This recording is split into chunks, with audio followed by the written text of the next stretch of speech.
one instead. It's a lot better. I don't have my mouth wide open like Serena.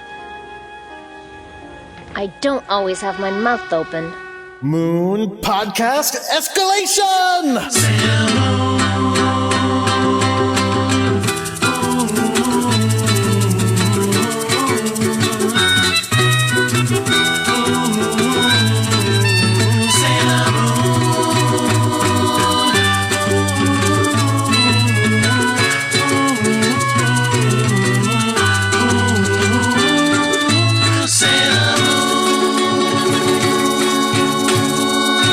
Hello, everyone. My name is Jordan D. White. My name is Chris Sims, and this is Sailor Business. It's the podcast where we watch every single episode of the classic 1992 Sailor Moon anime and break it down to talk about why it is that we love this show so much. And we have one of my favorite episodes today. An episode that I think is my favorite for completely different reasons than Jordan likes it.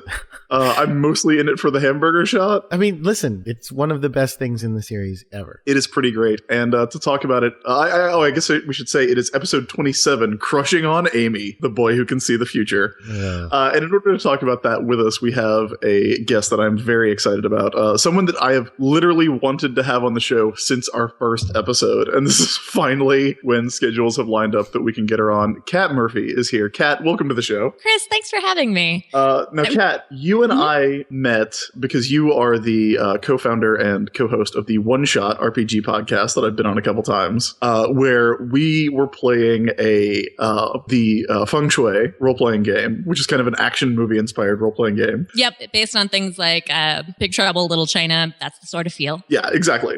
And I was playing Jackie Chan, just straight up police story Jackie Chan. And you were playing a magical girl. I was playing Action Angel Lala, who was like a cross between 90s Sailor Moon and like Street Fighter. Yeah, which, like, look, I knew we were going to be friends. Yeah, it was just... That became obvious very quickly. When your character transformed with magic nunchucks, I was like, Kat Murphy and I are going to be pals. We're going to be buds. I'm excited to finally be on the show. It's a shame that the elite world of podcasting just eats up our lives. I know. It's so busy in this. This breakneck world. It's all true. So Kat, and in fact, we should. I guess it's too late. But I wanted to apologize for missing an episode 2 weeks ago as well because I was away. Speaking of being busy, you were away, not buying me any Sailor Moon souvenirs. Unless you did, in which case I will retract that. I mean, no, I don't think I did. How dare you? I went to Disney World, and we did go to the Japan Pavilion of Epcot Center, and they did have Sailor Moon merchandise. I put up a picture of it. They had a whole bunch. Well, I had like one rack full. And no, I didn't buy you any. I bought some stickers. That's all I bought from it. Unbelievable. I came very close. A betrayal. What? It's a betrayal? Oh, man. I came very close to buying a Luna hat, but I was like, I'm never going to wear this stupid hat. It was like a baseball cap, or like, I think it was like a baseball cap. So was it like just brimmed and then her face was on the logo part? No, well, it had her whole self and it said Luna, but it also had like a little bit of a designness to it. Like if it was more simple and more just Luna, I probably would have gone for it because I do love Luna. You could have worn it for the recording. It could have been your special recording the podcast hat. I actually have a couple of Sailor Moon t-shirts that I wear, and they're all from the original Sailor Moon craze. But for the most part, they're all shirts that my wife bought as extra large to like use as like night shirts. That then eventually when we got married, she was like, do you want to wear these? And I was like, yeah. I hope they're like 90s Sailor Moon shirts too, because I know there's a lot of like really cool designy Sailor Moon shirts. I had one that was like a baseball shirt that had a chibi version of Sailor Moon done in pink glitter. Oh my god! Oh yeah, gosh, it was so cool. These ones are very straightforward. Again, one with just Luna's head, one with the five scouts standing next to each other, and one with just Sailor Moon standing next to the logo. That's it. Very simple. Well, Kat, I want to hear more about this baseball shirt. So why don't we just go ahead and talk about how you got into Sailor Moon? What is your history with our favorite magical girl? So I guess I should give a small bit of backstory on me, or really with my parents. My parents eloped to Japan to escape an arranged marriage. Wow. And then stayed there for 5 years. And then moved back to the States to have me. So I'm someone who grew up with a lot of random Japanese culture in my life. Like all my parents' friends were Japanese, and all my aunts and uncles were constantly sending me things from Japan. Can I just say, that's amazing. Yeah. It was kind of amazing. That is a magical girl origin story. So I just sort of grew up with these things in my life, and I didn't understand, like, I didn't deal with any of the things that you guys dealt with finding anime, of like it being so hard. These things were just available to me. So my Uncle Stuart told us about Sailor Moon when it was happening, and my dad made sure to find it for me when it first aired in like 94. But at the time I was like 6 or 7. I was pretty young. So I was completely obsessed with it. I like made over all of my dolls like Sailor Moon. I made myself a Sailor Scout that my dad like laminated into a placemat. I was completely obsessed. And then they kind of faded away as things do when you're that young and you rapidly become obsessed with lots of different things. And when the show came back around, I was 10, and I was a really lonely, nerdy, oft made fun of middle schooler. And I had one friend, and we became friends because she had a Sailor Moon folder, and I saw it and was like, I know what that is. And we instantly bonded. And my whole middle school career was pretty much just magical girls. So yeah, that's how I got my start with it. Something that I don't know if you guys have talked a lot about Smile Mag, but Smile Mag was huge in my life. That was a really critical thing that like it kind of picked up. You know, when Viz started putting out the comics, at the same time Smile Mag was putting out like Sailor Moon S, or it was later on. So I got like the two storylines, the beginning and around the middle, kind of concurrently. So I knew a lot about what was going on pretty early in. It was cool. It was a cool setup. Now, did you ever visit Jordan's Rini hate page? I have not yet visited it. I think it would hurt my heart too much because Rini, Chibiusa, is my favorite scout. What? Okay. We have asked everyone on the show who their favorite scout is, and no one has said Chibiusa. Yeah, this is no the one first. has said Rini. Well, I'm very happy to defend this if you guys are willing to let me, because she's diehard my favorite and makes me really sad that everyone hates her. Oh, please. Like, look, we're still a ways out. If you are watching the show for the first time and following with us, which is a weird way to experience Sailor Moon. But it's pretty. I advocate that, though. I think it's awesome to follow along with us. We're weird, but I think it's great. I feel like we're bad annotators. Oh, sure. But yes, then you don't know about Chibiusa yet. But we've mentioned her a million times. We've mentioned that she is terrible. So, Kat, please, I would love to hear your counterpoint. Okay, are you guys willing to let me talk about the manga a little bit? I won't get into story, but I want to talk about. Please. Okay, cool. So the manga is my favorite version of Sailor Moon, which sounds insane. And now that I'm an adult, like it's just not as good as some of the other versions. I can admit that to myself now. But I think part of what really got me about it when I was young was that it was almost exclusively world building. That's you experience things through Usagi's perspective, and you're kind of following along this thing with her.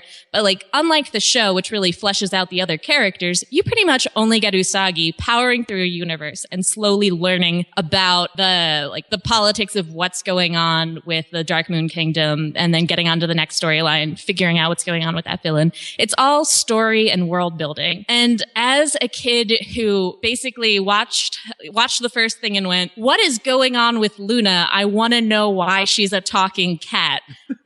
You don't find that until like the second to last volume of the manga. They tell you exactly what's up with her and Artemis. Oh, wow. I look forward to finding that out exactly, because I'm sketchy on it. I vaguely remember, but forget a lot of it. People keep telling me she's a people, and I don't believe them because she's a cat. She's a pretty people, but but there's something up with that. She's like a people and a cat, and you find out why. And that was really important to me. as the sort of young kid who was really into world building. I make Dungeons and Dragons style games now, so that's just kind of like, I know that that's who I am. So unlike the show, you don't get a lot of the other scouts in the manga, and pretty early on, you're introduced to Chibi Moon.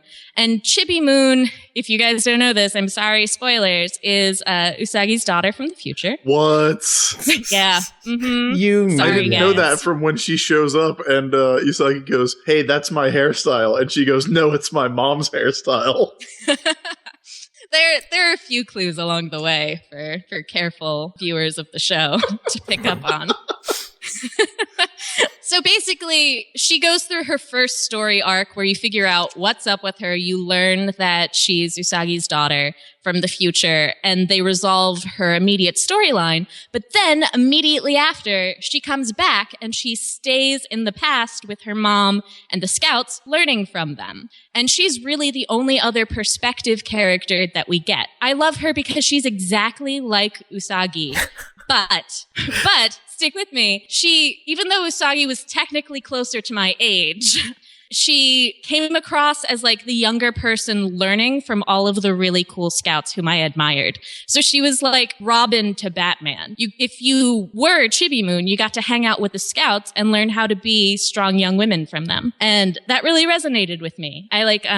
I cosplayed Sailor Jupiter when I was 13, and I remember feeling so inadequate because even though I was around her age, I didn't look like the tall, willowy figures that Naoko Takeuchi drew. But I did look like Chibi Moon, and I sort of got what was up with her. I mean, I appreciate you comparing her to Robin and putting it in terms that I can understand.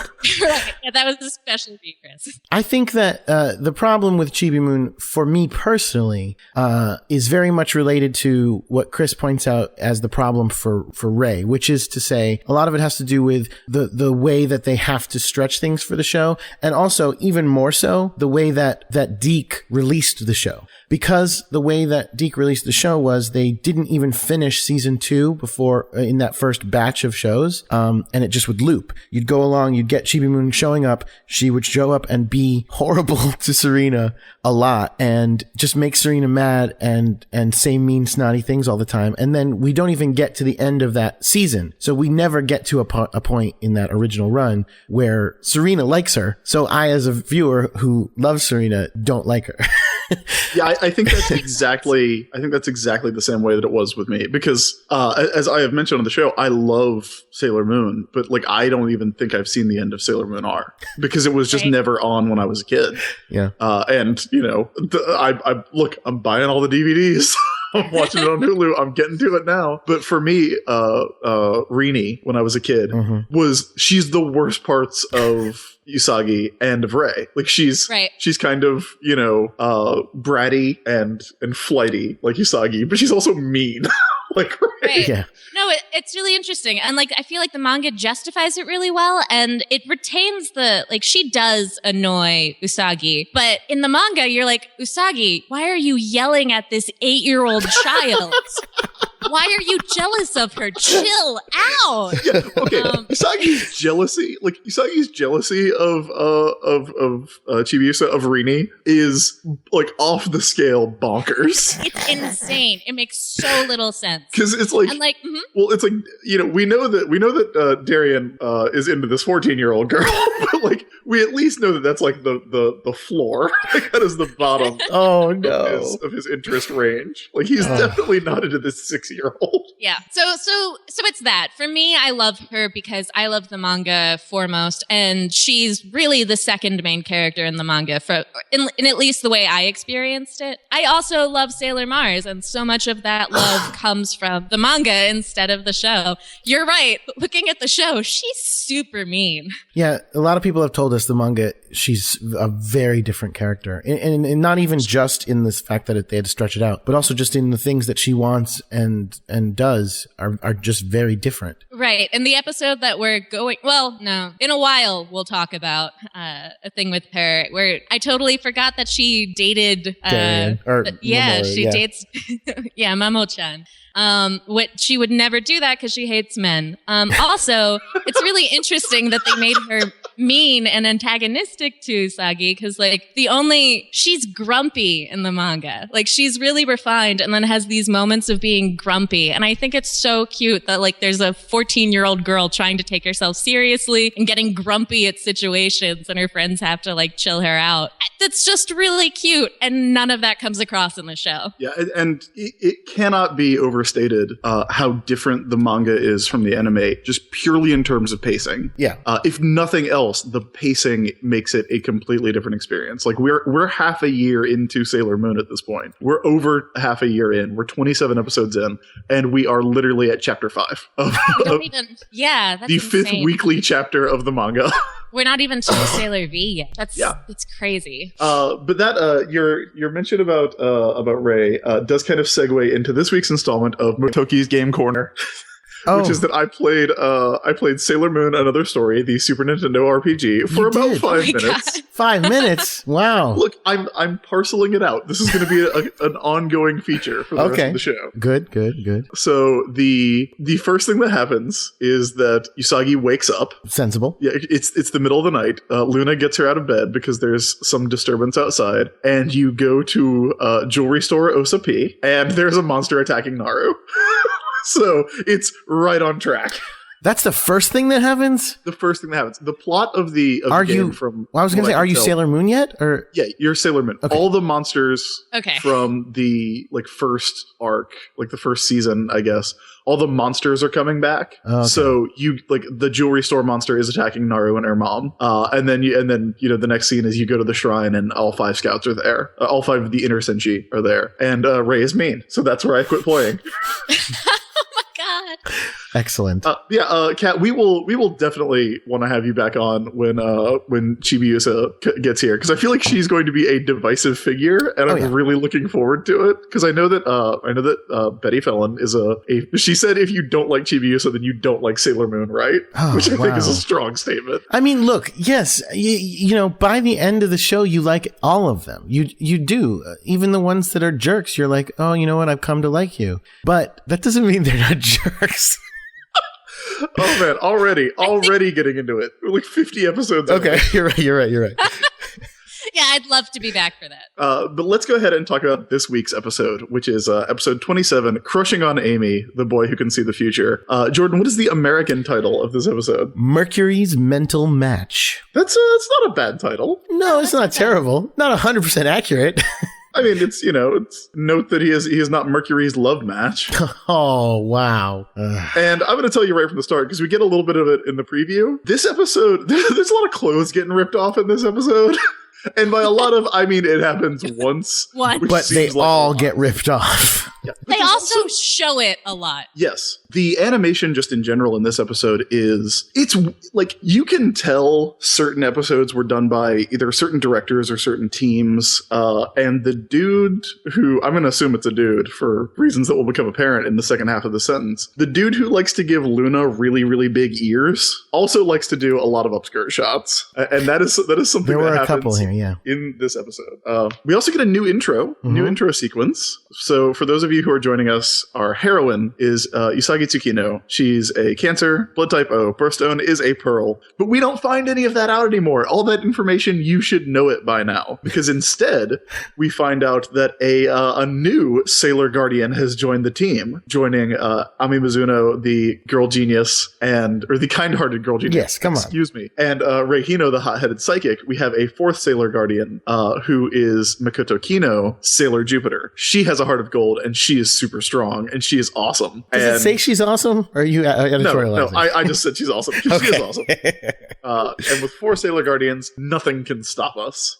So sorry, Minako, you don't matter, because you're not here yet. Speaking of, just very, very quickly, speaking of Sailor Jupiter being awesome, we did get some super awesome pictures of Sailor Jupiter doing Action Comics #1. Did we really? Oh, I haven't seen them. I haven't seen them. 2 people drew it for us. It's up on our favorites on our Twitter, which is at Sailor Business. Super, super cool. Super cool. We had said we wanted to see that, and people delivered. Oh man, that is exciting. I'm going to go look at them right now. Do you remember who did them? Let's see. I've got my favorites open. Okay, looks like Josh Hetchinger Yes. is one. And T.A. Shepherd. Oh man, these are pretty great. Oh man, the one that T.A. Shepherd did has Luna as the guy freaking out on Action Comics #1, which is a great touch. Yes, they're both very fun. So, and the T.A. Shepherd one, I had to look at it going, wait, why does it say #4? And then I'm like, oh, that's the Jupiter sign. Oh, it's the Jupiter symbol. Yes. Come on, Jordan. Is the guy running away the guy that was one of the guys that was harassing Usagi? Yes. Oh wow, yeah, it is. Wow, this is good. This is detailed. This is excellent work. Extra credit goes to T.A. Shepherd, who completed his sailor business homework. So I just wanted to mention that quick. But yes, she is now part of the team. And we open in the Dark Kingdom this week. And right away you can tell that it's a different animation team because Queen Beryl looks different than she did in her last appearance. And it's nothing like all the stuff's there. Like she still has the boomerang on her head. She still has her kitty cat fangs. She just looks different.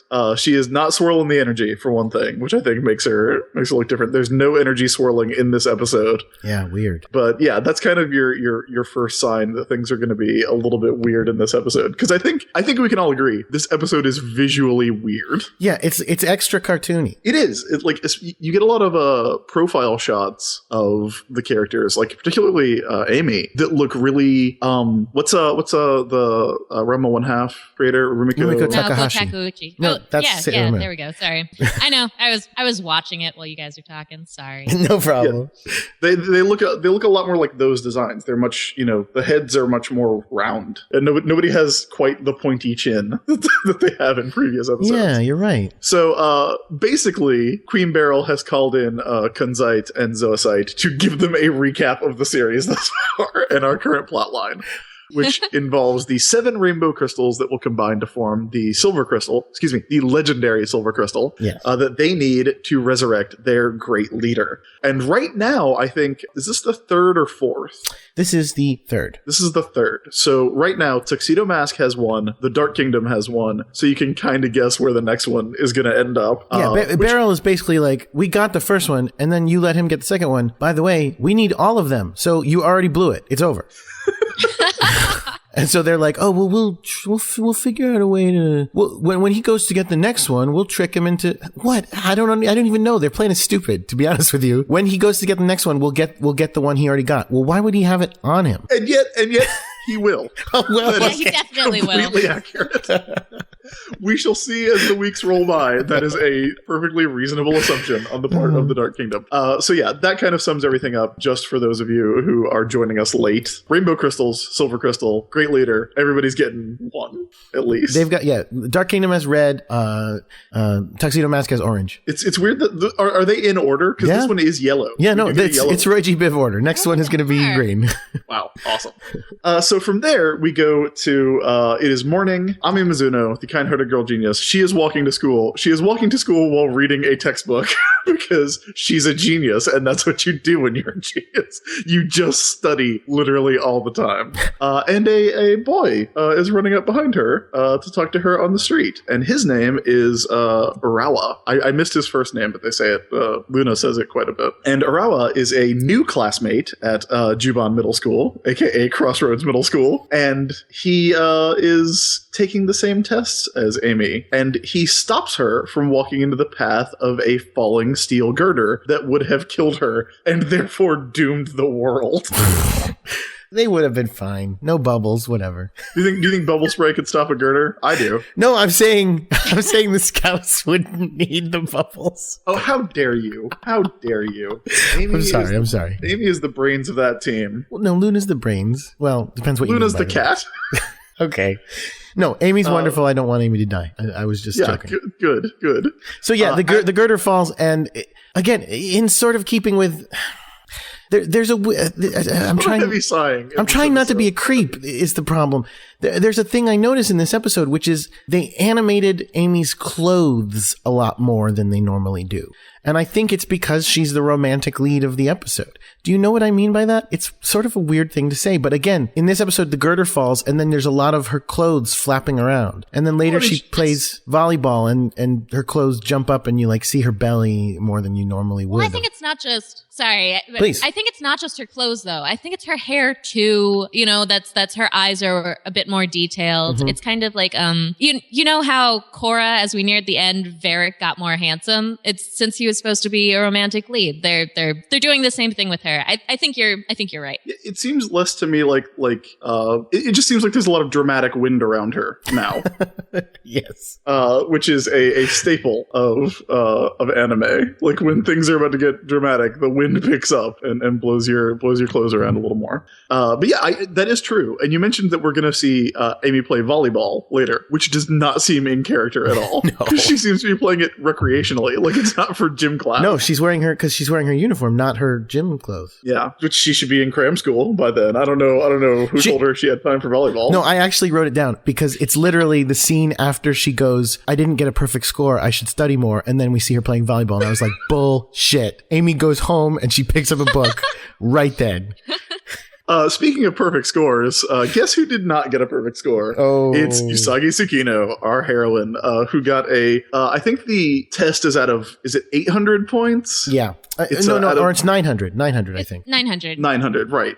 She gets a 501, I think is what it is. Was it 501? I thought it was pretty low. No. I think she got a 587. 586. Yeah, she got a 586. Makoto got a 601. 601. Yeah. So this was Usagi actually and super Makoto. annoying because if you watch it on Hulu, the stupid little bird in the corner covers the scores and you can't read it. Do you know what I'm talking about? There's a little symbol. It's really annoying. Look, why don't you buy the DVDs, Jordan? Because I want the Blu-rays. Jordan, you do a podcast about this show every week. You spend the money. Get the DVDs. I was bro. hoping someone would get them for me for Christmas and nobody did. Well, I should buy them. Yeah, you're an adult. Buy your own Sailor Moons. So, not surprising that Usagi is not doing well. Makoto, obviously, also kind of an average student, which is, I guess, something new that we're learning about her. Yeah. We don't ever see Ray's grades. Ray doesn't go to this school.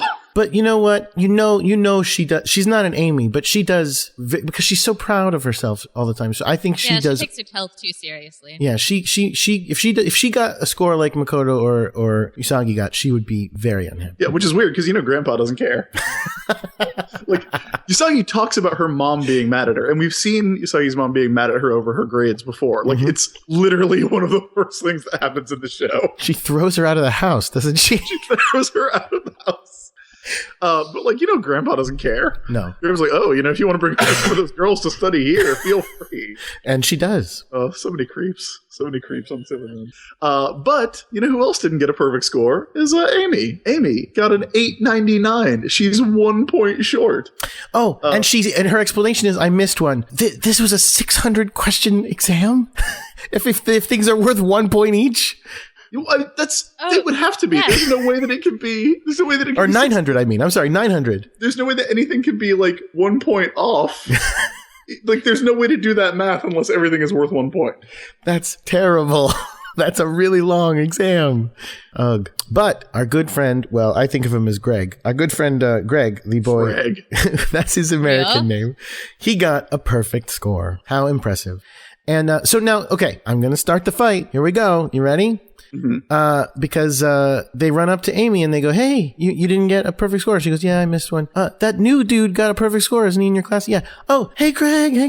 And she immediately is like super happy and friendly and is excited to see him and calls out to him. And he goes, what? Oh, hi. And then runs away. I think already she likes him. Okay, there are a couple things I want to point out. Please. One, I really like that Amy's not really, at least in the Japanese version, the subtitles that I have on DVD. Mm-hmm.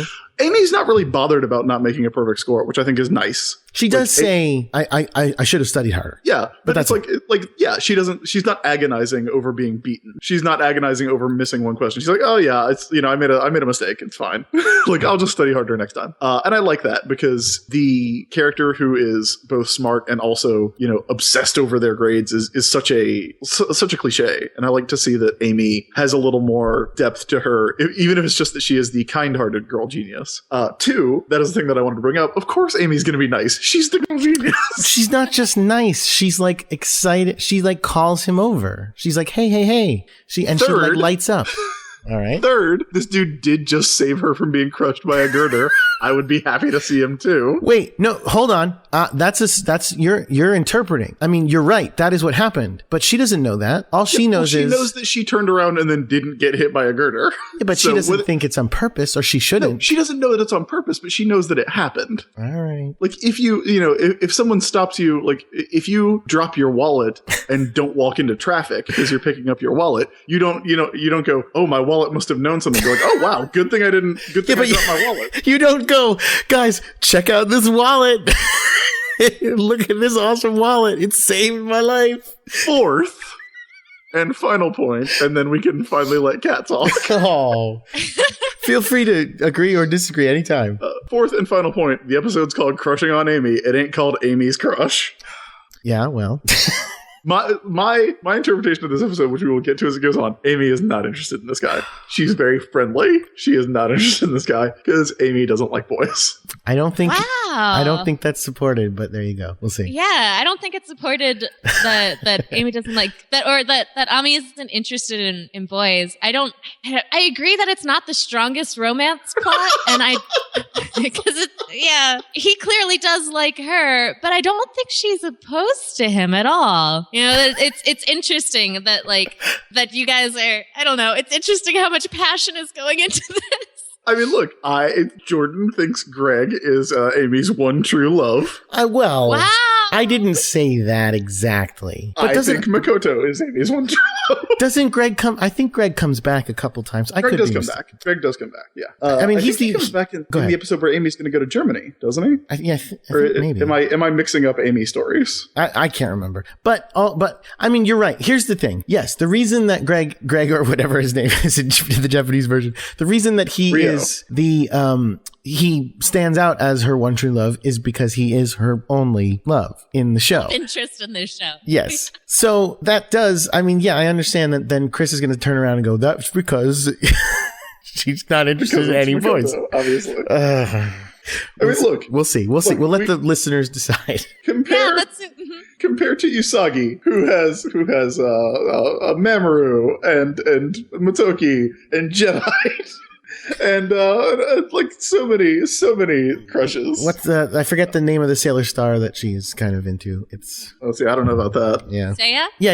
Right? Yep. Yeah, Seiya. The other thing that's great about this scene is that Amy's like, "Oh, hey Rio, how's it going?" And he turns around and runs down the hall. Yes.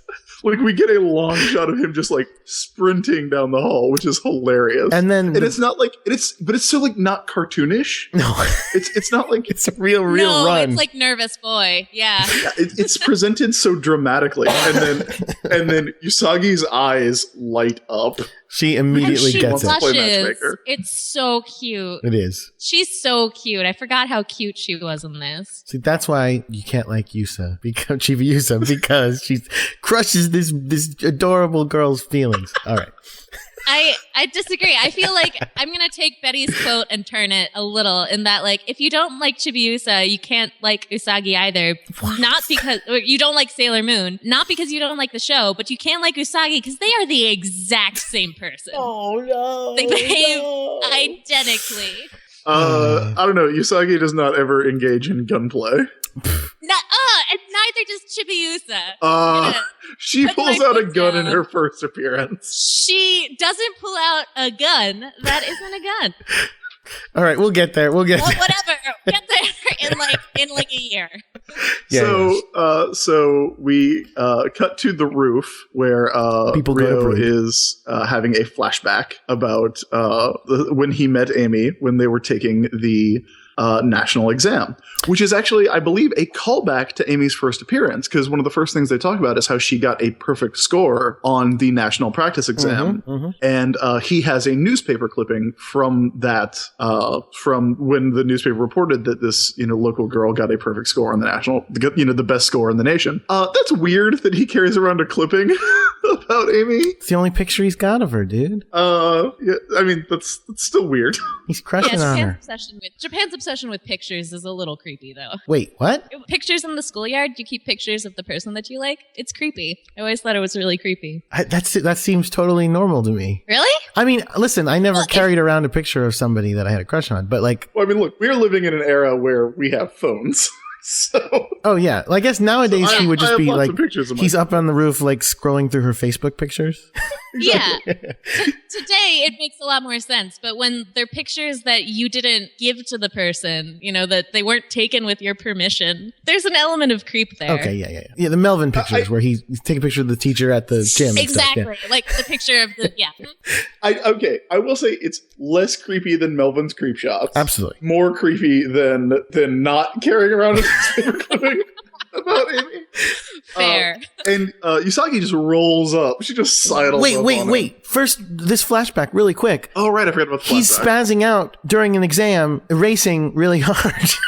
And he drops his eraser and it rolls over and hits Amy, and she's like, hey, just chill out. And it's like, wait, Amy, like, you're right. She's not like crazy about these things, but all she does is study. And she's saying, hey, don't worry about this exam. Yeah. She's like Batman. The victory is in the preparation. If you put in the effort in studying, the actual exam goes smooth. Okay. This is when I will be slightly a dick in that was kind of my philosophy in final exams all through college. People would be like, oh, we got to cram for the exam. And I would always just be like, you were supposed to learn it in class. I'm not studying at all. How'd that work out for you? When I would pay attention in class, it would work out great. And when I wouldn't, it would be terrible. So you would just never study. For the exam, for the finals, no. Well, if it was a class where I goofed off the entire semester, I'd be like, I didn't study, so at all, I didn't learn anything, so I have to cram. But if it was one that I actually paid attention, I'd be like, no, I already know it, I'm fine. See, I am way more of an Amy in this situation, because I would school was really stressful for me. I did very well in school, but around exam time, I would just get super stressed, and I would, I always took really detailed notes, so I'd be going over my notes, I would be studying. But then the actual day of the exam, I'd be fine, and then as soon as the exam was over, I would also be fine. I just the pressure in the run up to the exam, the week before it, was so much. That's one of the reasons I dropped out of college, because I'm like, nope, I cannot take this anymore. I actually really like taking exams specifically. I know that's gross, but they're fun and there's a puzzle element to them. And I always figured she was kind of like that, because if she has a superpower, it's being really smart and being able to analyze situations. And I love how they show that early on with her looking at the video game and seeing the code. Yes. But I feel she looks at logic systems and gets a thrill out of going through that. So I figured that it was just a very zen experience for her. Yeah, I prefer the I love lectures. I love reading. I just hate tests. Which is weird because I write essays for a living now. Yeah. But yeah, his flashback is interrupted when Usagi kind of rolls up on him. And there's a great shot. Like we said, the animation and designs in this particular episode are really, really cartoony. And I love this shot of Usagi, getting up next to him with her, her eyebrow raised and kind of going, Amy? So he has had a crush on Amy since her first appearance on the show. But he denies it and says he's been studying to become someone like her instead. Yeah, he's saying, I have this article, so I can sit there and go, if only I could get a perfect score like this pretty girl did. Which this beautiful blue-haired genius. Usagi does not buy it. Yeah, that is when we see Amy. It's Amy. It's Makoto. It's Rika Kelton making her first appearance in a while. Welcome back, Rika Kelton. And another unnamed girl who are playing volleyball. But it's not even volleyball. It's they're kind of playing Foursquare, but they're not. They're just playing, let's hit this ball up in the air. Let's smack this ball up in the air in our regular school uniforms and get sweaty before class for no reason. Yeah, and everyone seems to be having a real good time. Especially Amy. She's especially Amy, which is weird. Super Amy does close not seem up. like she would be super into physical activity based on what we know. But I guess, she's running around doing sailor business. We get bubbles at people. We get a slow motion Gatorade commercial style shot of her like brushing glittering sweat off her brow, which I like. Again, very, very romance anime, very dramatic, which is immediately done away with in the comedic scene of Usagi getting dirty water dumped on her head for no reason. Oh, because guess what? This boy this boy can see the future. Yes. So he goes to her and so she goes, "Hey, I'm going to set you up with Amy. It's going to be awesome." And he's like, "I don't know about this." And as she walks away, he goes, "Be careful around water," which I mean, that's good advice in general. It's like, that's like the most dumb cliche psychic thing to say in the universe, because water is like everywhere at all times, but whatever. That's right. You hate psychics, right? Yes, I do. At any rate, in this show, obviously he's really psychic. So, and then there's a janitor on the roof above the roof with a bucket of water going, "Hey, you know that part over there where people like to stand? I'm just going to dump my water there. I'm just going to throw this bucket full of water down there." What is he doing? It's like I mean, not to get too Jordan on this, but it's like a setup. It's like Rio went to that guy and was like, "Hey, when I tell someone to be careful around water, I need you to dump this bucket of water on them." Oh, that's like so that's good. the signal. That's so good. What is he doing? Like, why would he? Again, I actually asked this question because there's so much tokusatsu and anime where people, students will just go up to the roof of their school and hang out or eat lunch or whatever. We did not have roof access at my high school. So I was like, "Hey, is this like a thing in Japan?" And several people told me like, yeah, like there's not, since there's not a lot of space in Japanese cities, like they will occasionally do like, they'll fence in the roof and that'll be where the playground is, or that'll be where, like a little, like my school had a courtyard. There was a high school right near me up in Binghamton that had a chain link fence on the roof, and they would play like basketball and stuff up there and stuff. Oh, wow. Yeah. So like there are people there. Like, it does not make sense. Like, why would you throw a bucket of cold water onto a playground or a courtyard area? Like, because it's not like he's dumping it out. Like, it's not like he's like, okay, like when you finish washing your car and you just throw the water on the lawn or whatever, because it's the roof of the school. Right. It makes no sense on any level. Do you think so? He has mops up there. Do you think he's gonna like go down the little ladder with the mops and like clean the roof? Oh, so he's like, a weird way to mop. Yeah, I'm gonna clean this, so let me just throw water on it and then I'll mop it up. You're right. That's Also, it seems like mopping the roof would be a bad idea. Like, it rains in Japan, right? Oh god. So from there we cut to another romance. Oh god. And the two who deserve each other. And every time this comes up, every time that they cut to this a shot of Mamoru and Rei together, I go, "What? Oh, that's still happening? What?" Because it just seems so weird in the grand scheme of things. I never believe that it's still going on. Like I said, these two deserve each other. I wish they would have stayed together. I wish we would have gotten Chibi Rei instead. What a little hellion. What a little monster. So sorry, Kat. No, sorry. But here's the thing. In this scene, I think Mamoru is super not into Rei because they are walking together and Rei's like, "This is so wonderful and everything's great," and he's sitting there going, "I got real problems to deal with, girl. Ah, man, what am I going to do about this?" Just visually, it is hilarious because she is so happy.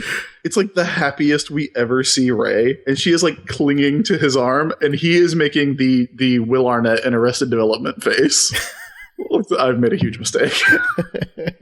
It's hilarious. He could not be less interested. And then, of course, after he, and he's thinking, "Oh, I gotta get these crystals. What am I gonna do about this?" And then she's like, "What's wrong?" And he's like, "Oh, nothing. Let's go." Ha ha ha. But it's too late. You could tell. It's over. The love is gone. I have an anime question. So is he just looking for his memories in general, or was there a thing with him not knowing he was Tuxedo Mask? He didn't know he was Tuxedo Mask until last episode. When he got the crystal, it's what helped unlock his memory of being Tuxedo Mask. Every time before that, the implication is when he would turn to Tuxedo Mask, he would not remember what he did as Tuxedo Mask. Like, Tuxedo Mask remembers what he does, but Mamoru / Darien did not know that he was Tuxedo Mask. He would just, go and have headaches and fall on the street and then wake up at home. And throw a top hat that would boomerang back to him and turn him into a tuxedo mask. Cool choice. It is a cool choice. So Memoru and Rei walk by a cafe. And I really, we need to get someone who can read Japanese just to interpret the sign on the window of this cafe, because it's a picture of a bear and then like a less than symbol and then something in kanji. And I want to know what the name of this cafe is. All right, listeners. Give me a second. Oh, you can do it? Let's see. That just says Kuma, which means bear. Oh. So it's just a bear cafe. Yeah, it says, yeah. Mm-hmm. Oh, that's really disappointing. I'm sorry. Look, it's not your fault. You didn't name the cafe. I just want to know if it was like, this cafe is better than bears. Which is a very low bar to meet for a restaurant. So, okay. So then we cut to, this is it, the big scene, Chris. Your big moment. I love it. It's my favorite. It's my fave. Greg is sitting in a restaurant waiting for her. She shows up and go ahead and do it. Usagi gives Ryo, first of all, she gives him an envelope, which is mega cute. It's a pink envelope that has been decorated in rabbit stickers. Yes. And moon stickers. And stars. And he gives her, she's like, here, open it up. And he opens it up, and it's a picture of Amy to replace his newspaper clipping so that he will have a picture of the girl he loves. But this picture is literally my favorite thing about Sailor Moon. It's the best. It's a picture of Amy being surprised as she is about to take a bite of a hamburger. And the thing is, there's no story given about this picture. It is never, like, the content of this picture is never mentioned, other than to say, like, oh yeah, I think it's a really cute picture. And then at the end, Amy's like, yeah, here's a better picture of me. Which, by the way, it's not. It's just, it's a picture that Usagi took of her friend while her friend was in mid-bite and caught a really, really cute picture of Amy.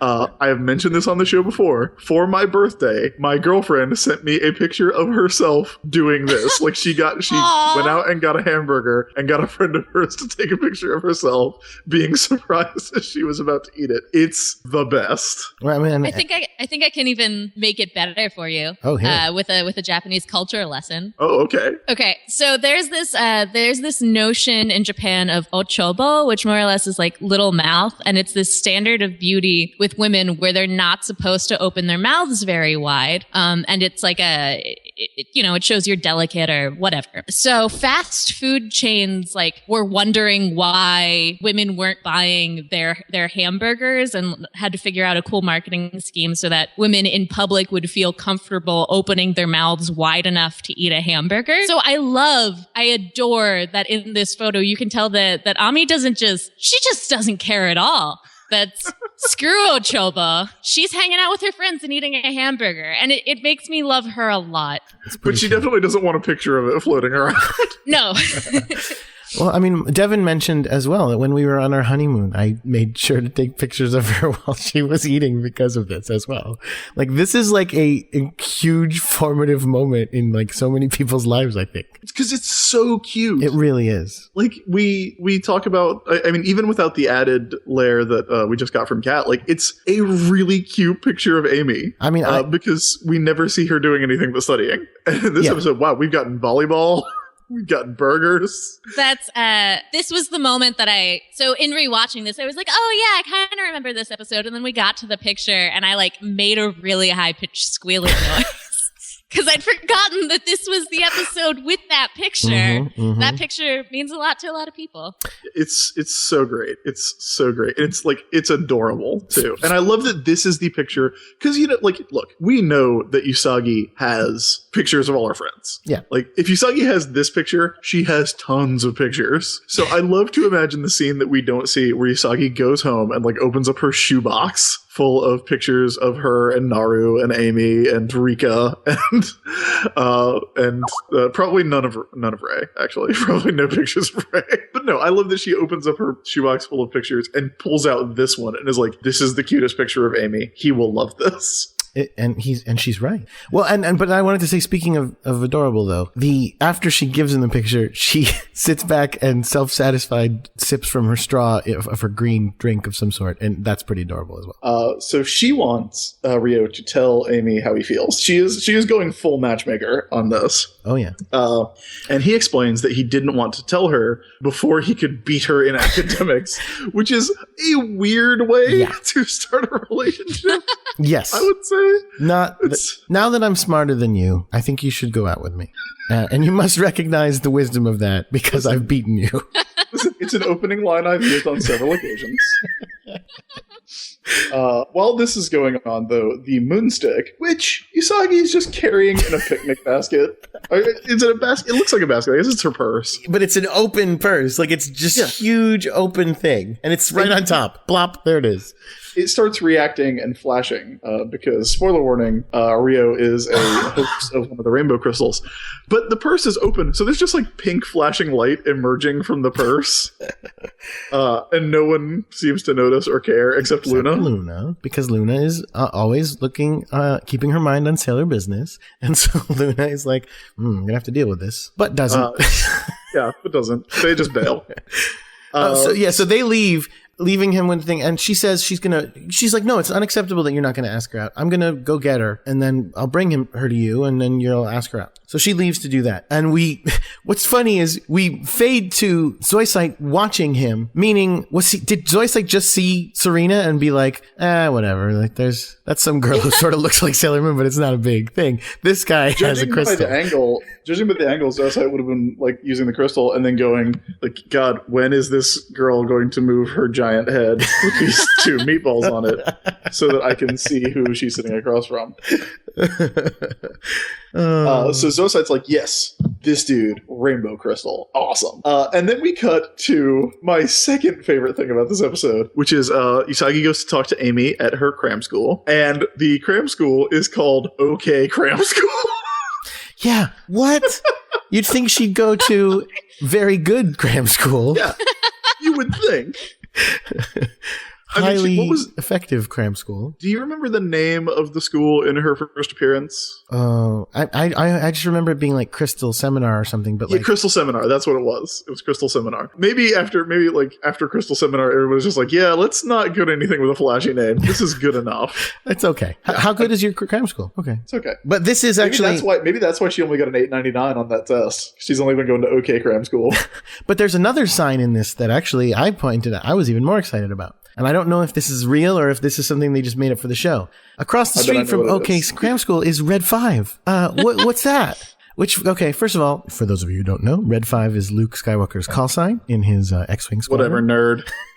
But also it looks like a 7-Eleven. So I'm like, are the animators just like, let's throw in a Star Wars reference as a 7-Eleven? Or is that like a real store or something or what? Well, we have seen, they throw in RoboCop, American movie references. Yeah, like again, back in Amy's first episode, we got, no, that wasn't Amy's first episode, but we got the RoboCop directives. In the clock episode. Yeah, in the clock episode. So I wonder if that's what it is. Well, all I know is in the alternate reality where I write fan fiction, they hang out at the Red 5 all the time. They get Slurpees at the Red 5 or whatever. So right, the alternate reality. Just from a quick little bit of Googling, I don't think Red 5 is a real store. No, in Japan. I think that's meant to be. Yeah, I think that's meant to be 7-Eleven. And 7-Elevens are like a much bigger deal there. That they're like little restaurants. Yeah, you can order food and eat them at like little tables. Not huge. It's still kind of like a 7-Eleven, but then there's a separate section where you can eat. So they might hang out at the Red 5. That's awesome. It's happening. It's their Peach Pit. It's the Max. Oh, there you go. It's happening. So Usagi goes to pick up Amy from cram school so she can go talk to her. We get a shot of Luna looking worried where her ears are massive. Luna's ears are out of control in this episode. And then we cut to Rio walking home and Zoisite shows up sitting not in midair, but on an awning kickback. So Rio goes, oh, hey, you're Zoisite. What's up? And Zoisite's like, how do you know this? You kind of took the wind out of my awesome introduction, you jerk. And Rio's like, yeah, I'm psychic. I have the power to see the future because rainbow crystals give you psychic powers unless you're a priest, in which case you're just a priest. Maybe he actually had psychic powers. He just didn't talk about it because he was a priest. I guess that's true because of the 3 we've seen, 2 have had psychic powers. We've had the telekinesis and we've had the precognition. Maybe he had like, oh, you know what? Maybe he had like super empathy or something. Like he was trying to be all mysterious with his advice to Naru. Maybe he was really tapped into some sort of thing, but we just were all like, I mean, his advice was kind of terrible. Yes. Yeah, that's true.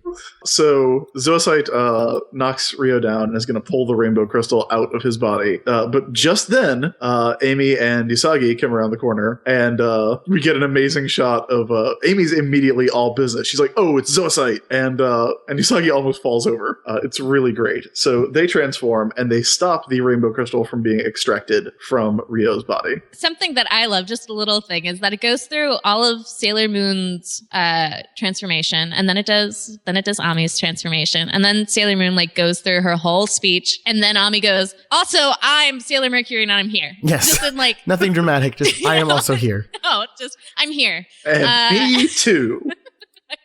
It's so cool. Yeah, we don't get a douse yourself in water and repent in this one, It's which for is a the shame best. because that's a great catchphrase.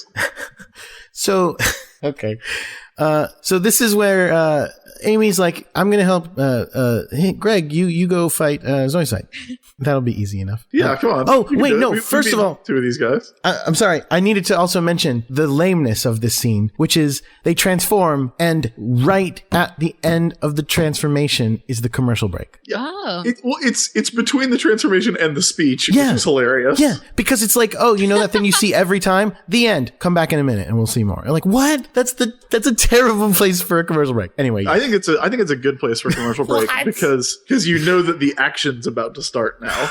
That's not enough of a cliffhanger for me. It's the thing we see every episode, literally. Oh, well. What would you want the cliffhanger to be? I would want the cliffhanger to be like when Ryo is about to open up that envelope with that picture in it.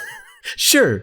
But I What's gonna understand, be in look, this envelope? it's just timing. But to me, right before the transformations is a better time, or right after the speech is a better time. You have them walk up and go, what?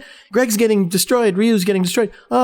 Then come back in a minute and you see what happens. And what happens is they transform and then they fight. Anyway, all right. So I love Zoisite's reaction too, because Amy kind of picks up Ryo / Greg and hobble away, and then Zoisite just straight rolls his eyes and it's like, oh my god, it's Sailor Moon. Oh my god, I do not have time for this. And causes a upwards wind of cherry blossoms, which again, I know that we sound like creeps, but I do feel like it's worth pointing out because it doesn't happen all the time. Like it's only in specific episodes where we Yes. get a lot of the fluttering skirts, a lot of the upskirt shots, and we definitely get them a lot in this episode. Yeah, it's true. Yeah, he just decides, hey, let me blow Sailor Moon's skirt around for a little. Yeah, which distracts her long enough for Zoisite to get away, which is weird. It's literally just she's standing on a steam grate, Marilyn Monroe style. Like that's it, and a supervillain gets away because of it. And then she's left going like, what happened? What? Amy takes Ryo to a park bench and applies a cold cloth to his forehead. I don't know where that came from. Yeah, like where did she get that? It's got to be his. It's got to be his handkerchief. And this is where the thing we discussed earlier happens. We get to see his premonition dream of the future. Oh well, first he goes. Oh, thanks, Mizuno. Oh, right. Mizuno-san. And she's like, what? How does he know my secret identity? Is it because I look exactly like I do in my school uniform? Is it because he was right in front of me when I transformed from my school uniform into a slightly modified version of my school uniform?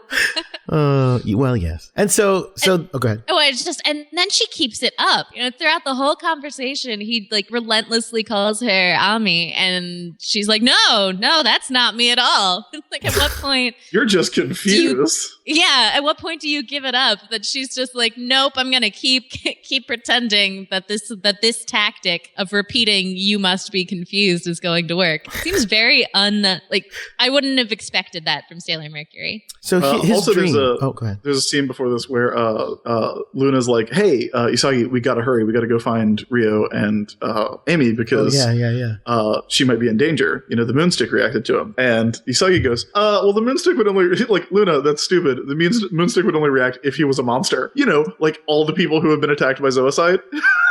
You know, like both people that we've seen attacked by Zoisite who then turned into monsters. Like this guy who was just attacked by Zoisite would have to be a monster for the Moonstick to react. And Luna goes, "He is a monster, Usagi, you idiot." She's like, "What?"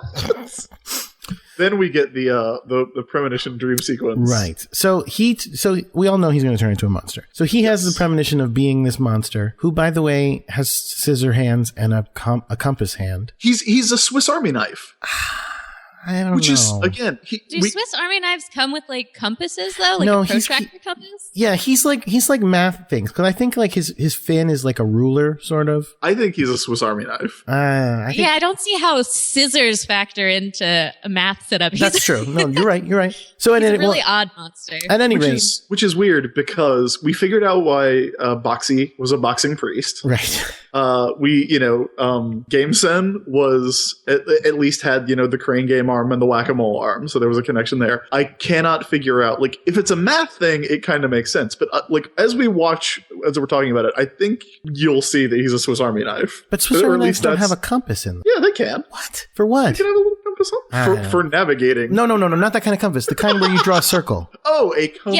Yeah. Okay. Yeah, it's like a math compass. That's the scary pointy thing that sticks in the ground, or that will. I I thought it was 5 just minutes. a knife. No. Take a look. You'll see. It's a compass to draw circles with.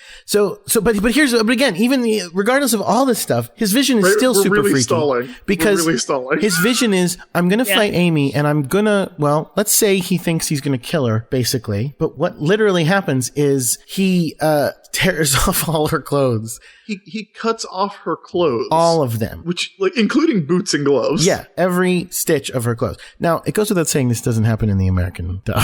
I was going to ask you. It just cuts off. It just cuts off with him like walking towards you, and you go, okay, he's gonna. Now, here's what I think. This is my theory: is he's been having this vision for a while. That's why he really has a crush on Amy, because he keeps imagining her naked all the time. So you think it's like he think like our rationale for Mamoru, where it's like, why is he so mean? Because he can't stop thinking about this 14-year-old girl, and he wants to drive her away from him.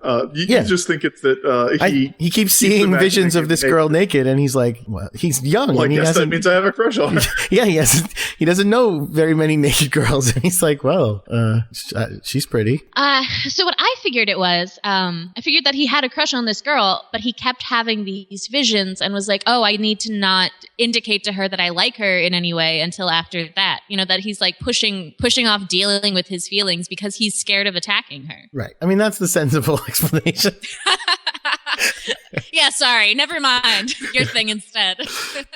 That's much more sensible. But it is a really weird way to represent what is going on. Oh yeah. Because I feel like what is going on is he is attacking her with a giant pair of scissors. And the visual representation of that is Amy upside down getting all her clothes ripped off, and again, that's why stuff like, Amy's skirt fluttering up and Usagi getting her skirt blown up is so notable in this episode because of this. Like, it would not be, if it wasn't for this scene, we'd just be like, oh yeah, it's anime.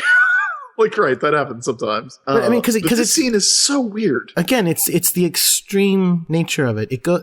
She doesn't get a couple of tears in her clothes. Every item of clothing she's wearing is cut off completely, so that when the shot leaves, it's just covering the parts you're not allowed to show, just enough for it to be like, haha, we saw almost everything. I will say, I imagine this was very useful for cosplayers because seriously, because her costume is cut off in layers, which again is weird. But you see the costume without the bow, and then you see it without the sailor cape. I don't know what you call those.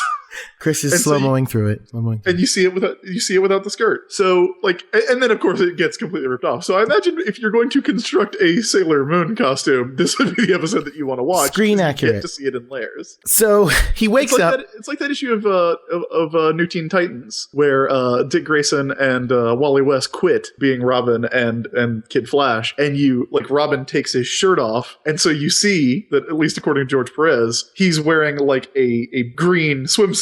Like a green lady swimsuit under the tunic. Like the green of the sleeves is not part of the top. Nice. It's like connected to the green shorts. So in the English dub, as he's waking up, you know how like characters will mumble in their sleep? Him waking up from this vision, mumbling in his sleep, says, "Horrible future." So it's real subtle. Very good. That's hilarious. Actually, you know what? I forgot to mention one other thing in the dub. I forgot to mention when Sailor Moon gave her speech to Zoisite earlier, she says, "I'm here to right wrongs and triumph over nega-trash like you." Oh, That's good. Yeah. Anyway, love Mega Trash. so he wakes up and what happens? Zoisite, he's like, hey, he says something about beating her in the test, and she's like, what are you talking about? And he's like, yeah, stop hiding it. Okay, Mizuno. right. And he tells her that he can predict the future. Yeah, he tells her they can predict the future, and that's how he won at the test. So here, immediately I go, wait, what? Because that is the funniest thing in the world to me. The idea of using future predictions to cheat at a test. So basically what I'm imagining is this. He's like using his future visions to watch himself walk up to the board and see what his score is. And as he marks every one, he's like, no, same score. That's wrong. It went up 5 points. Okay, that's right. He's just every question monitoring. Did I get that one? Yeah, I got that one. Did I get that one? No. Yeah, I got that one. No? I think what it is...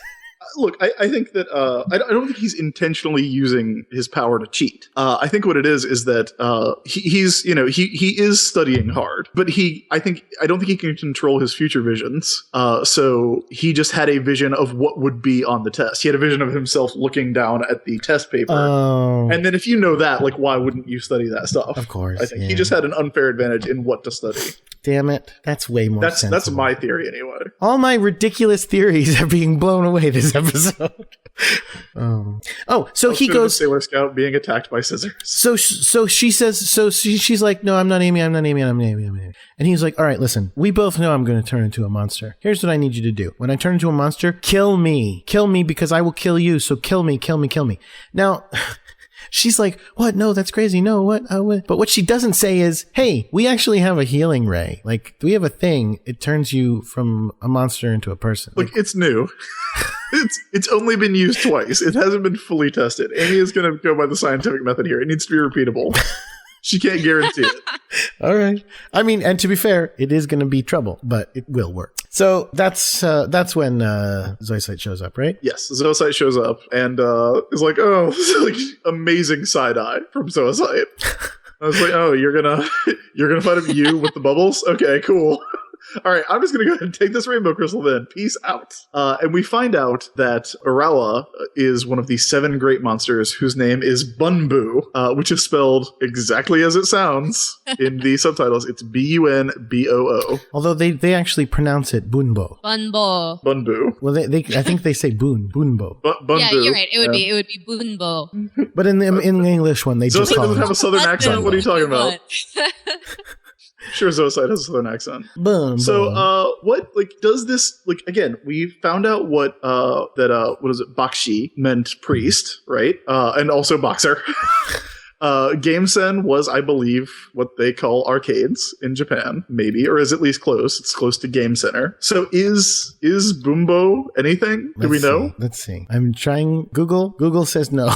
Google has no idea. Google Translate what Bunbo means. Well, if you know what it means, then let us know at Sailor Business on Twitter, and we will put it up on our account. For a mathy monster, because he's got to be, right? Because, like, his fin is definitely... like a ruler, right? One of those, yeah, a ruler. And he also has a ruler on his chest. But, like, why is he green and red? And why does he have scissors? I don't know. It really doesn't make any sense. Oh, Bunbo. Also, his face is ridiculous. Yeah, you're right. That is a compass on his other hand. So yeah, I have no idea anymore. I thought he was a Swiss Army knife. His face is ridiculous. Like he's got a big, wide open mouth, but of the sort that sort of looks like it's smiling, but sort of looks scary, and it doesn't really move in any expressive way. So no matter what, he's like a Doctor Who monster. Yeah, he's like a lizard man. Yeah, they only had the budget for a rubber mask that wouldn't move in this drawing.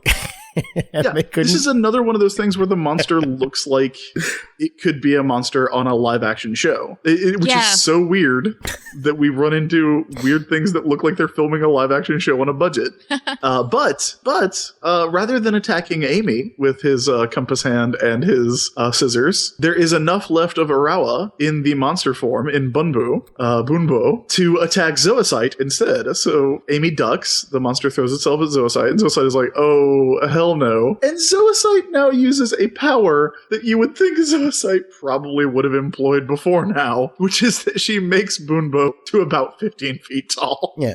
Well, Not quite Power Ranger size, not quite Super Sentai size, but still significantly bigger. I mean, she's got to use, basically, she's throwing more energy into the evil side of him, and it makes him bigger, and it makes him harder to beat, as we'll see in a minute. But I'm guessing, like, again, they need energy, right? So, like, maybe she just didn't want to spend it before. She was like, his crane guy's fine. He's bad. He's good. He's good for my purposes. So is this more Molly Love energy? Yeah, exactly. He's got Molly Love in him now. That's why he grows so big. There's a great scene of Bunbo chasing Sailor Mercury that is like so silly. It's great because it's just like this. It's a shot that goes on a little too long, and it's just like the monster running after him. And it's like ah.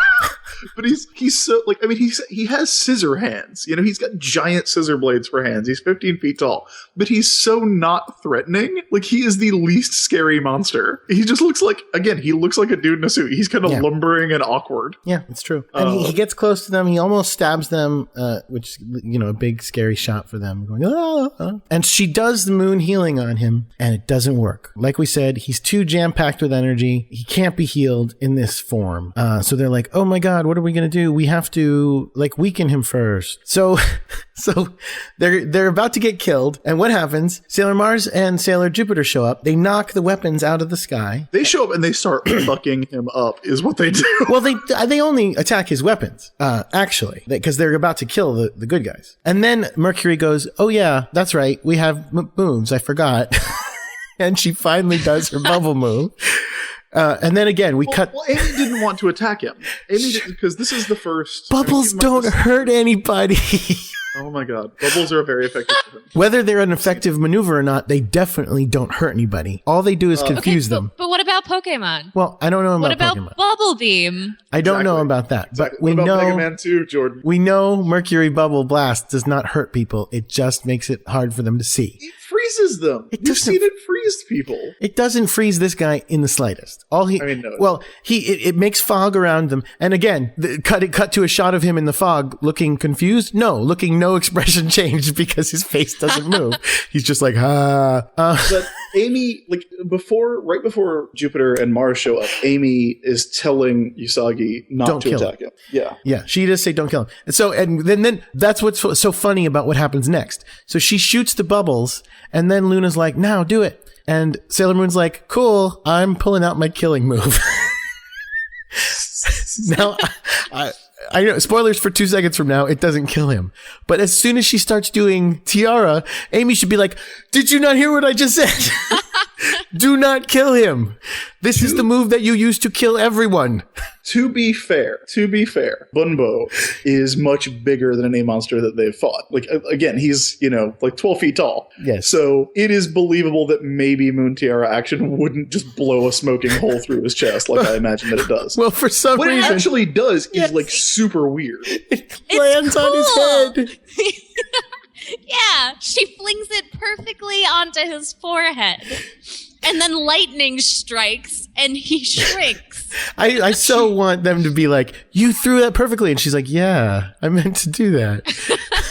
It is a new power that she has in this episode, and it's never mentioned. No, never. She throws the tiara, and then the tiara appears on the monster as though the monster is wearing the tiara, and then the tiara becomes electric and shrinks Bunbo down. Like, it's super, super weird. And then, drained of energy, she's able to heal him, and he turns into Greg / Urawa. And while she's doing moon healing escalation, she doesn't have her tiara on. They changed the animation. Oh, I didn't notice. I love that. I love it. Because it's the same animation. They just go in and erase the tiara, but they just erase the tiara. It's really, really cool. Look, they put the time in Sailor Moon into everything other than Bunbo's face. So Greg, it had to be intentional, right? Like, it must be intentional.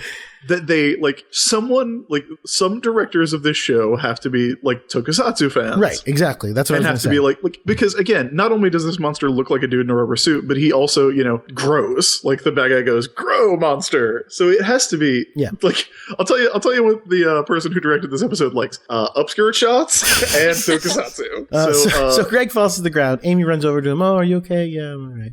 and the scouts get the third rainbow crystal. So now that's one to we forgot to Tuxedo mention Mask, one to the Dark Kingdom, and one to the scouts. Tuxedo Mask. Then we see that Tuxedo Mask has been kind of standing there watching for apparently Not helping. who knows how long, and he just kind of goes, "The scouts got the third one. All right, I'll let him have it for now," and then he leaves. He does a little smile. He's like, oh, he's brooding, and he's like, oh, they got it, and then he smiles a little bit. So you're like, oh, he might not be too bad.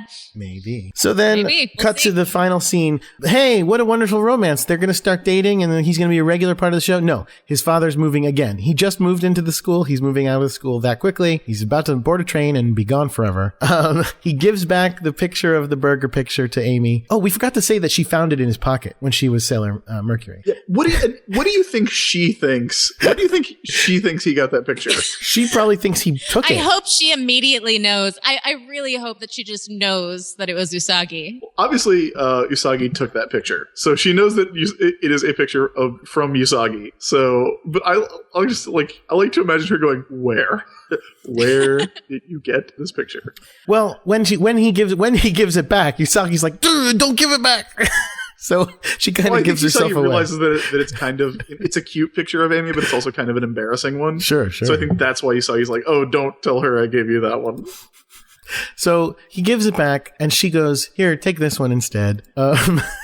My mind immediately, because they don't show it, my mind was immediately like, what kind of dirty picture is she giving him? No, of course. I actually had a similar thought, but mine. Here's the difference between you and me. Yes, you please. thought it was like a sexy selfie. I thought it was going to be something like mean. I thought it was going to be her holding up like a paper. It was like perfect score. I was like, yeah, you better fucking remember who's in charge. Oh, that would have been amazing. But because she likes him, no, she doesn't. she gives him what she thinks is a nice picture of her, which is She really gives him a picture of her boring where she picture of her. looks like a grandmother. Right. This picture of Amy, it's a terrible. I hate this picture as much as I love the first picture.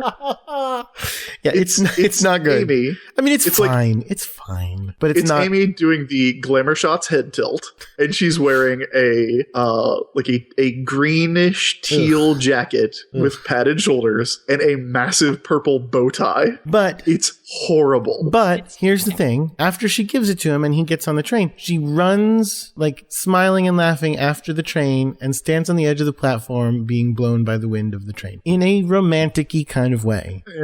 Oh. I don't think so. She's just running after the guy who she doesn't really care about. They're friends. I'm not saying she doesn't like him as a friend. She doesn't do that for normal friends. She doesn't do that for Usagi and Lita. It's wait till we get to the episode where Amy's going to go to Germany and tell me she doesn't do that with her friends. Well, she's the one leaving there, so anyway, we'll see. And that's there is the whole episode. They have no chemistry. They have no chemistry at all. Amy doesn't like him. I'm sorry, Jordan. I don't know. Anyway, that's the end of the episode. Yeah, I really like this episode a lot. I mean, which probably shows we've been talking about it for an hour. I think this episode's fun. I like that we get an Amy spotlight episode because she's been in the backseat for so long. My cat is walking around in the background trying to blow his nose. That is what that noise is. He's just walking around. Jordan, when are you going to be done with this podcast? Oh man. Okay, sorry. Yeah, I really like this episode. I think it's fun. I think it's nice that Amy gets the spotlight because she hasn't really done anything lately, and that's only going to get worse as the series goes on. We're going to get a couple of really good Makoto episodes coming up really soon.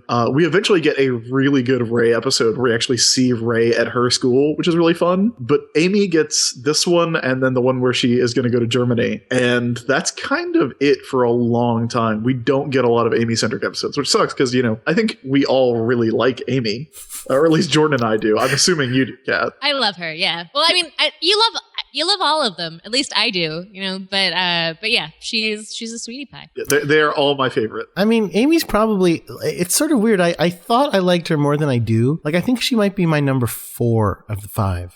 It's not her fault though. It's just that they don't give her anything, Yeah.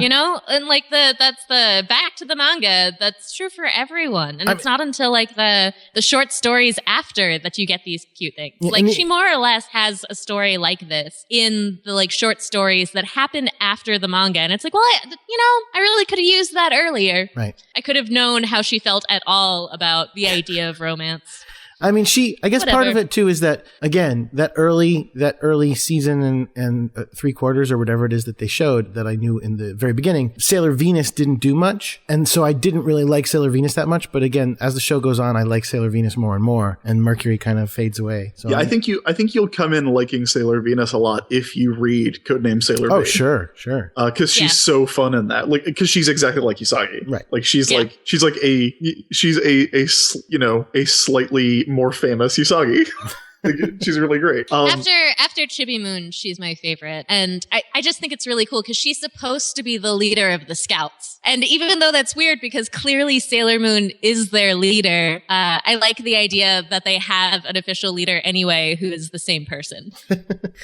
Yeah. But yeah, I would recommend this episode, if for nothing else, because you get to see that picture of the burger, but also because it's a very fun plot, with no Ray at all in this episode. Well, until the very you end. saw her with Mamo too. Oh yeah, you see her. You see her like saying, "Oh, this is so great." I remember her going, and being like, "Yeah, okay." Oh boy,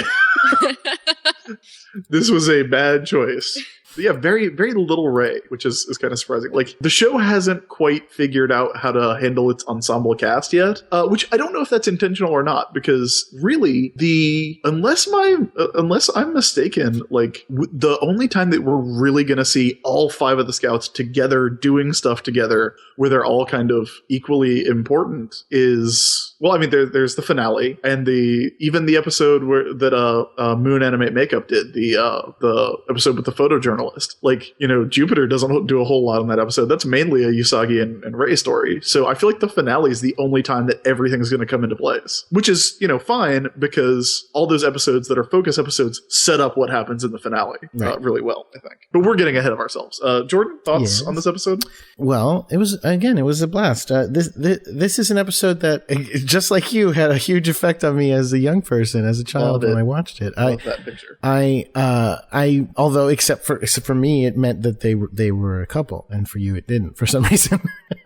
Oh, because Mercury and Jupiter are a couple. Right. But I do think it has some important life lessons you can take away. Oh, that's true. I actually forgot that we do that segment Wow. on the show. So I guess now is the time where we talk about what we learned from this episode. Now, Jordan, yes. I am curious to know what lesson the American version has provided. Do you have that queued up? I do. Here we go. You got it.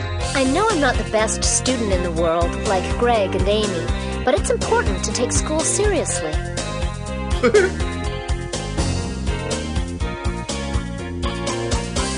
Yeah, you're learning more than just the subject matter.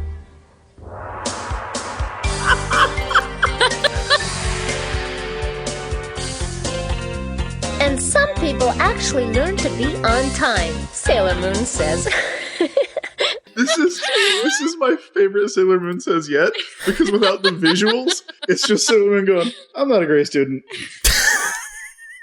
Yeah, they're good. You should study.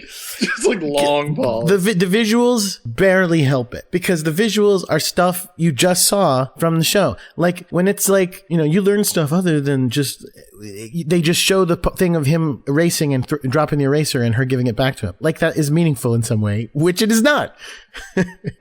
So, Kat, what did you learn from this episode? Now is the time where we talk about what we learned. So, Kat, what did you learn?